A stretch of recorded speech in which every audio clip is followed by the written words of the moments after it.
Somebody has been leaving notes around my house. They're starting to freak me out. They started innocently enough. "Don't forget your keys," read the first message, scrawled on a sticky note in loopy letters. It had been left on my fridge door. It immediately grabbed my attention because, at the time, I lived alone. I had no memory of writing it, and the handwriting didn't match mine or anyone I knew. I was slightly perturbed, but wasn't sure how to react. In the end, I just tossed the note in a trash can and went to work.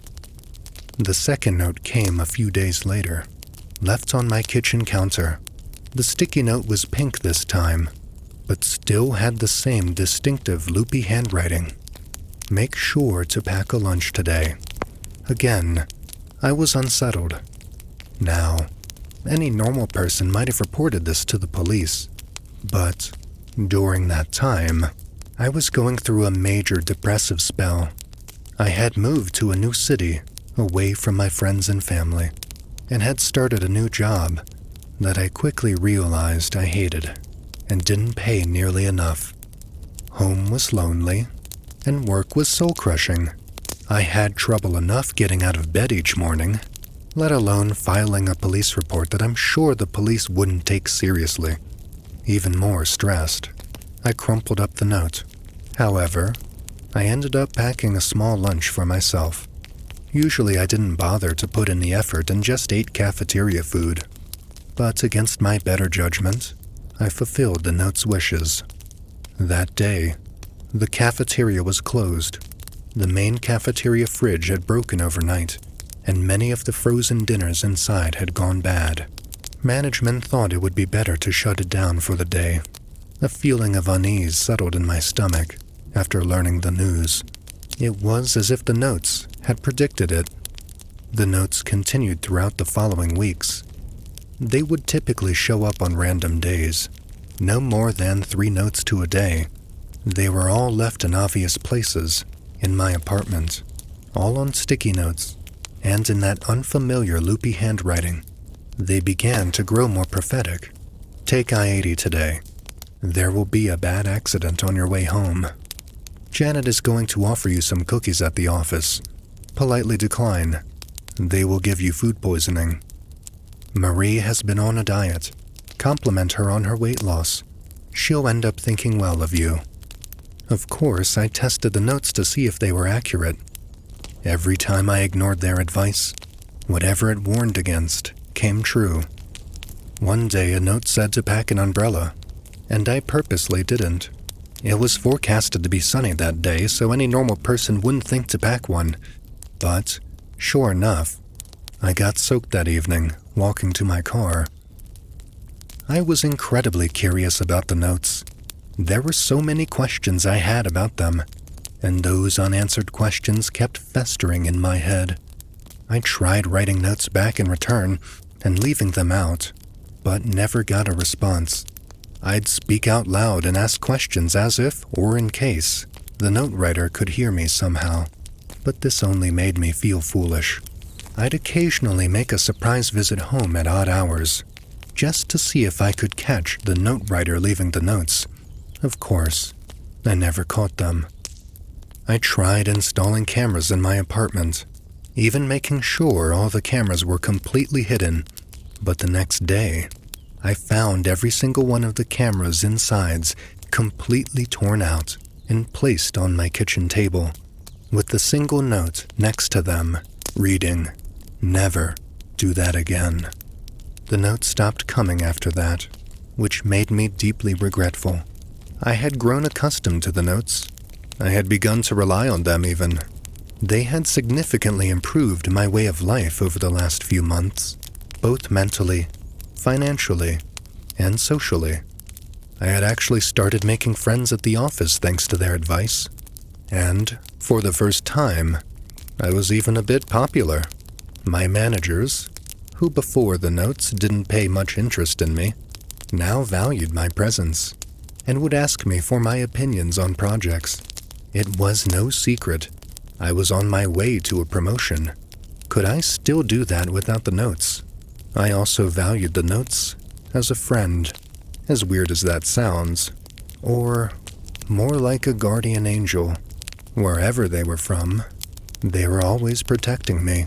Without them, the future was suddenly unknown, dangerous. Every time some mild annoyance popped up from that point, from bad traffic to stressful work situations and even a minor paper cut, I thought about how this all probably could have been avoided if I still had the notes. The next day, a bright green sticky note appeared on my bathroom mirror. "Don't forget to call Mom today. It is her birthday." I nearly cried. I decided to sack my investigation and just accept things as they were. Slowly the fog of my depressive spell began to lift, and I could feel myself returning to how I used to be. My confidence rose, and for the first time in a while, I felt an equilibrium with my life. I went out, cracked jokes, and even managed to clean up my apartment. I also managed to get a girlfriend somehow. Her name was Amanda. I met her at a pub when I was out with my buddies. The best part of all this is that for some reason, she seemed to actually be into me. She was gorgeous. Way out of my league, really. With long auburn hair that reached down to her back, with soft brown eyes. Her laugh was lovely, and the lemon-scented perfume she liked to wear was intoxicating. She was the type of girl that you could talk with for hours and never run out of things to talk about. The relationship was still new, so I was trying not to plan our whole future together in my head, but she was so lovable, it was hard not to. At some point, I briefly thought about telling her about the notes. I've always wanted to tell someone about it, but never really had anyone to tell up until now. I decided not to, however, afraid she might think I was crazy. There was no point so early in the relationship making her think I was a loon. Plus, I was afraid the notes might stop again, if whoever was leaving them clearly didn't want me looking into them. How would they react if I shared what was happening with somebody? So, at the moment, I kept it to myself. Amanda had a hobby of cooking and had invited me to her house on Saturday for, in her words, the best damn spaghetti you'll ever eat. I was pumped, since this was the first time I would actually visit her house. I was in a good mood that evening. As I was getting ready for my date, I hummed to myself, happily thinking about how lovely this was all going to be, and went downstairs to grab my keys. On the kitchen counter was a new, hot pink sticky note. I picked it up instinctively. "Kill your girlfriend." My brain stopped for a moment. I read it once, twice, a third time, the words flashing in my brain but hitting an error every time. I set the note down and gulped, feeling nauseous. Anxiously, I went to my car and started driving. I tried not to think about the note, but the words kept circling in my head. "Kill your girlfriend." The notes had never failed me before. They were always in my best interest as far as I knew, which was, admittedly, not much. Maybe they were wrong this time. Maybe it wasn't meant to be taken literally. Kill could be a synonym for break up, right? My mind kept trying to make up poor excuses the whole way there. By the time I arrived, I was a sweaty mess, and not a lick calmer. I pulled down my sun visor to check my face, and a bright green sticky note fluttered out. I went cold. The notes had never appeared outside my house before. Hand shaking, I picked up the note. "Kill Amanda. Take the gun from your glove box and shoot her." I looked at my glove box wide-eyed. I did indeed keep a handgun in my glove box for safety purposes. I wanted to puke, to believe this wasn't happening. Again, I ignored the note and walked up to Amanda's house, trying to shake the message from my mind. She answered the door almost immediately after I rang the doorbell. "Hey, what's up?" she said with a bright smile. But when she saw my face, the smile dropped. "You okay, Gary? What's wrong?" she said in concern. Nothing," I lied, trying to force a smile. "Well, Actually, I think I have a bit of a stomach ache. Come in, she said, ushering me inside. The inside of her house was cute and homely, and she fretted over me, worriedly, as she led me over to the kitchen table.